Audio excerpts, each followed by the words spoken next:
Fala galera, beleza? Vamos para mais um vídeo de peça da China? Pessoal, eu estou trazendo hoje para o canal uma coisa que eu queria ter testado há algum tempo. A queridinha dos Xeons da China, a Wananzi X99 F8. Galera, comprei essa placa-mãe aqui que todo mundo fala, essa aqui, segundo todo mundo, é a top de linha para a gente rodar os Xeons X99 lá do AliExpress. Eu vou fazer um unboxing rapidinho dessa placa e explicar para vocês por que eu escolhi esse modelo, quais são os diferenciais e quanto que ela custou. E o que eu acho, se vale a pena ou não investir tanto numa placa-mãe para a plataforma X99. Bom, antes de eu começar a falar efetivamente sobre o quanto eu paguei e o que essa placa pode entregar pra gente, vamos fazer rapidinho aqui um unboxing dela, tá pessoal? Aqui ó, eu só tirei da caixa do correio. Ela já veio meio abaladinha assim. Não vou mentir para vocês, eu dei uma abridinha aqui só para dar uma olhada se estava tudo intacto, para não ficar perdendo muito tempo fazendo o unboxing para me frustrar no meio. Mas veio tudo certinho, tá bom, pessoal? Vou abrir aqui a caixa.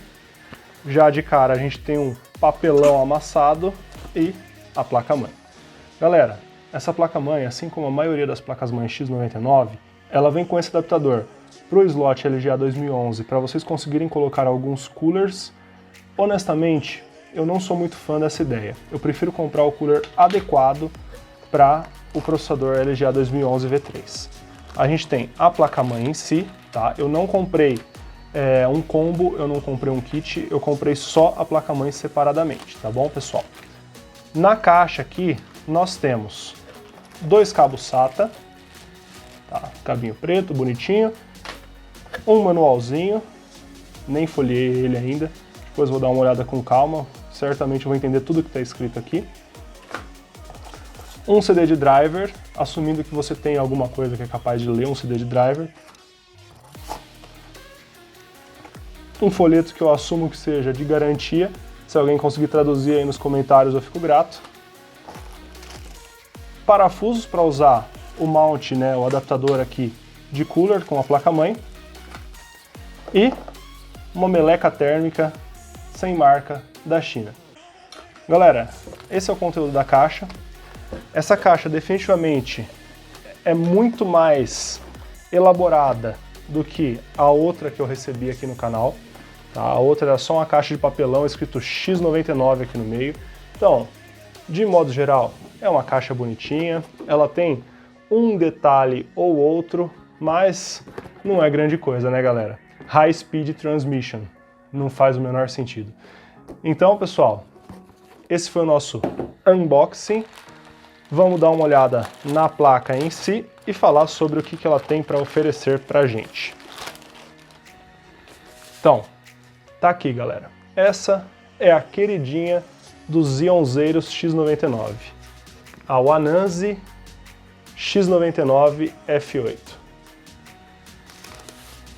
Agora que a gente fez nosso unboxing, vamos entender um pouquinho o que a Wananzi X99 F8 entrega pra gente de diferente das outras placas-mãe e por que eu decidi ir por essa daqui. Galera, de cara, acho que ela não deixa dúvida que ela é esteticamente bastante superior à maioria das que estão disponíveis no mercado. Pessoal, é muito claro isso aqui. Acabamento melhor nos detalhes. Deem uma olhada aqui no socket, ele tem um tipo de cromado cor chumbo, que inclusive se propaga aqui para a parte de trás da placa-mãe. Todo o PCB tem um banho de preto fosco, muito bonito, honestamente, dá um ar de acabamento melhor para a placa-mãe. Não só isso, o rear panel aqui, ele é todo desenhadinho, ele tem legendas. Eles falam assim, essa placa-mãe vem com rear panel, mas pessoal, ao invés de vir uma peça de metal, é um plástico acoplado aqui. Além disso, galera, ela tem aqui os shields no PCI Express, porém é meramente visual, tá? O slot não foge muito da qualidade do slot chinês. Dá para perceber pela travinha que é bem mais ou menos, tá? Então, esteticamente, não tenho o que dizer. Ela tem uns LEDzinhos aqui que acendem, depois a gente vai dar uma olhada nisso com mais calma. A parte estética está bem garantida aqui.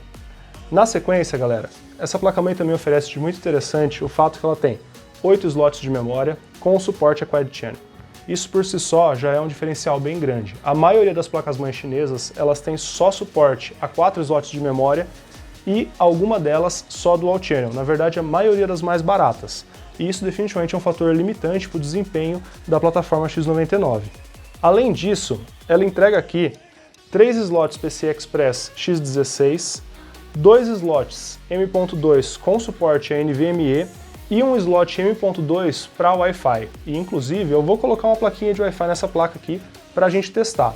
Ela oferece botões de power e reset embutidos na placa, LEDzinho de debug, 8 entradas SATA 3.0, supostamente. Ela possui aqui um conector para CPU fan e os conectores de chassis fan dela são só de 3 pinos, então não suporta coolers com PWM, ok? E a Anansi também capricha aqui na parte de som, onde essa placa é equipada com som 7.1, diferente da maioria das outras opções, que tem só o som 5.1, aquele sonzinho padrão. Em termos de funcionalidade, fica bem claro que essa placa-mãe é um pouquinho mais completa, de modo geral, do que os modelos de entrada.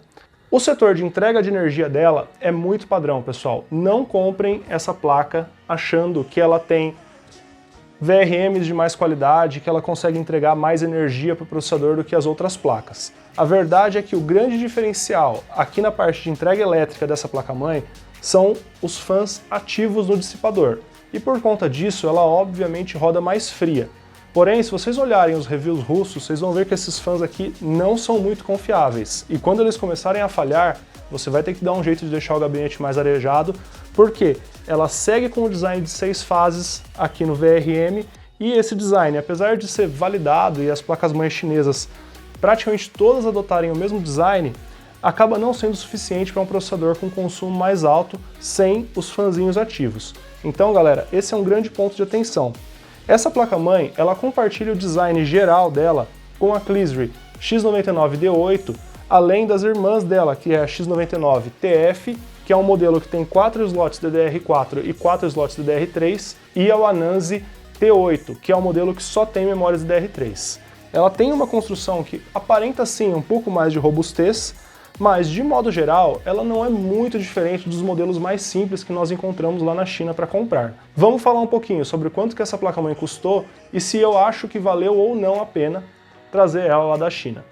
Como vocês já devem saber, o dólar tem subido bastante, e isso inevitavelmente dificulta a gente a comprar peças da China importadas. Essa placa-mãe aqui sofreu um aumento de preço muito grande por conta do dólar. E para eu conseguir trazer ela para cá, eu paguei R$660. O problema, pessoal, é que dessa vez, e essa é a primeira vez que acontece, eu fui taxado nessa placa-mãe. Essa placa ficou 10 dias parada na Receita Federal, e eu tive que pagar uma taxa de R$186, que inclui os R$15, que é a taxa de despacho postal dos Correios. Uma vez que eu fiz o pagamento por cartão de crédito, rapidinho ela foi liberada e chegou aqui em casa. Como vocês viram, ela chegou em perfeita situação. Porém, se eu somar o valor que eu já tinha pago nela com a taxa, ela saiu um preço bem salgadinho. Com esse valor, daria até para pegar em alguma promoção na Kabum ou na Terabyte Shop uma B450M Steel Legend, que é a queridinha hoje em dia do pessoal que monta as máquinas com Ryzen. Honestamente, galera, por esse valor, eu não compraria essa placa-mãe. Eu trouxe ela aqui para mostrar no canal e para falar um pouquinho para vocês sobre. A Anansi X99F8 é uma das placas mais bem faladas pelos canais russos, o pessoal que gosta bastante dos Xeons da China. Porém, quando a gente coloca na mesa o custo final da plataforma usando essa placa-mãe, eu tenho minhas dúvidas sobre o quanto que compensa ou não importar essas peças. Eu acredito que tem algumas plataformas aqui no Brasil que ficariam com um preço bastante atrativo, especialmente para quem quer jogar. A placa-mãe tem gaming no nome, e isso acaba sendo bastante atrativo para muitas pessoas. Porém, se nós ponderamos o custo dela, eu acredito que fica bem alto. Especialmente considerando que tem alguns modelos de entrada que fornecem muitas dessas funcionalidades, talvez com um acabamento um pouquinho pior, sem a parte estética, e acaba trazendo para a mesa um custo-benefício muito maior. E eu acho que quando a gente fala de Xeon da China, a gente está falando muito de custo-benefício. Eu não vou recomendar para vocês um produto que eu não tenho plena convicção de que vale a pena.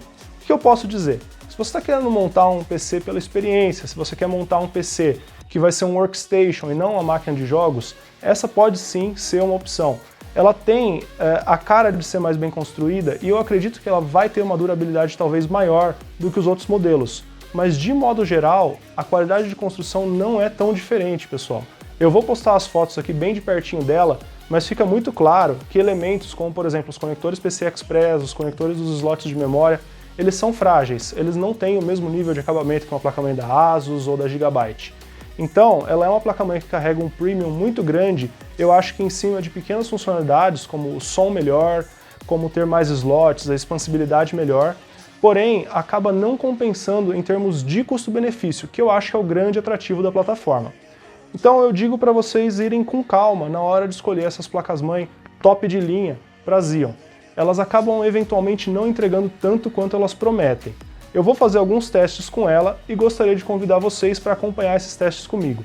Eu pretendo até o final dessa semana fazer um teste de mesa e junto com os testes dessa placa-mãe eu vou trazer algumas coisas bem diferentes aqui para o canal.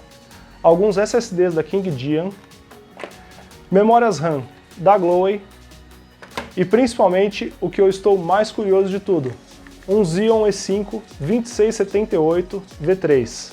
Esse daqui, se o Xeon E5 2620 é o queridinho da China, esse daqui é o queridão. Pessoal, esse processador ele tem 12 núcleos e 24 threads. Eu vou montar nessa máquina e a gente vai ver ao vivo se tudo vai funcionar. Ó, tô falando para vocês, as coisas aqui estão lacradas ainda. Eu não abri só um pacote de memória para ver como que elas são e fazer um unboxingzinho para postar no canal mais tarde. E não testei nada disso daqui que está aqui na frente ainda. Eu vou testar ao vivo com vocês, vamos ver se vai funcionar. Já tem uma galera falando, a memória da Gloway nem sempre é compatível com essas do Anansi. Galera, estou preparado para tudo. Vão acompanhar comigo. Se você não é inscrito no canal, se inscreve para não perder a notificação. E vamos montar essa placa-mãe com esse processadorzão aqui para ver o que vai rolar ao vivo. Beleza? Espero vocês até o final dessa semana. Eu vou mandar uma notificaçãozinha para vocês falando quando vai ser essa montagem, esse teste de mesa com essa placa-mãe. Valeu, galera! Falou!